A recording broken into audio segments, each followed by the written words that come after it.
Welcome back to the next part of the developer diary of King Arthur the Role-Playing Wargame. I'm Orsolya, designer at Neocore Games. This time, we're going to talk about the actual characters of the game. The heroes most of you might have already heard of, the Knights of the Round Table. There is something that we have to make clear first. King Arthur is set in a fantasy world that has its roots in the historical Britain and Arthurian mythology, but at the same time it's pure fantasy, and those heroes are stronger and more colorful than the legendary knights of the tales. The heroes of the Round Table are knights, all right, but not in that sense that we know from medieval times. These heroes serve their king and achieve great deeds, but they are more like creatures from the tales of fantasy. These knights are legendary heroes, similar to the ones we know from the various interpretations of the Arthurian mythology. But their deadly abilities are not only restricted to sword fighting and battles. They also have mystical abilities, spells that make them invincible. These powers grow and develop while they are gaining experience in battles and during knightly adventures.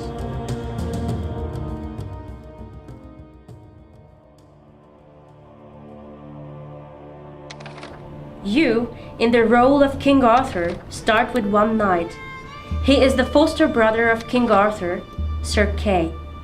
Later, you can gather different heroes to your own round table, some of them well known from the tales. There are various ways to recruit a new hero. By accomplishing important storyline quests, these are the objectives, or during adventures. But you can't take their services for granted. Heroes can easily leave the round table if they feel that their demands are not fulfilled. They can even betray you if they have a different morality rating than yours. There are ways to keep them in the court though, but it will not be cheap because they will require fiefdoms, powerful artifacts, or wealthy brides. The round table exists in the game as well. The round table screen is where you can see all your available heroes and check all the options you have with them. The heroes of King Arthur belong to one of the three basic classes. Champions are deadly warriors in battles, warlords are excellent leaders and liege lords, while the sages are the masters of the mystic knowledge called magic. Character development is the most important role-playing element in the game. The heroes gain experience points in battles that depends on how many enemies they have defeated. The other way to gather experience is to go on the adventures that pop up on the campaign map. Experience points can be used to boost skills and abilities when heroes gain new levels. There is no limit to the maximum number of levels in the game. There are two different skill groups.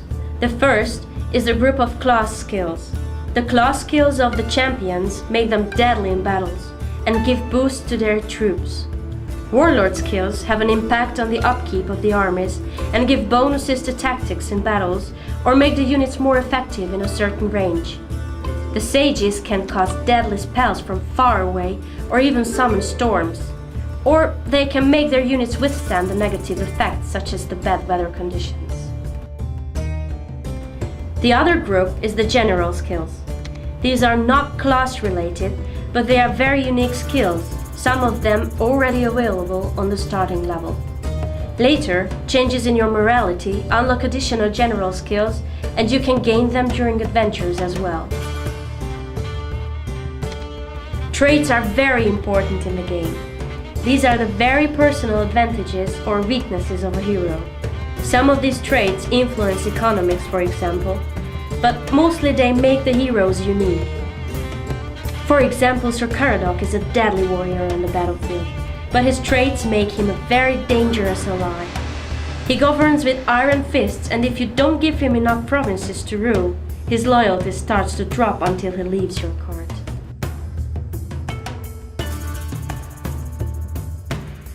As we have seen so far, the heroes in King Arthur are very detailed and personalized characters who will lead our armies into battles. They are mighty warriors and wizards, and it's not an overstatement to say that their abilities can really change the outcome of battles. But this is something we will discuss in a later installment. Thanks for watching the video and see you soon!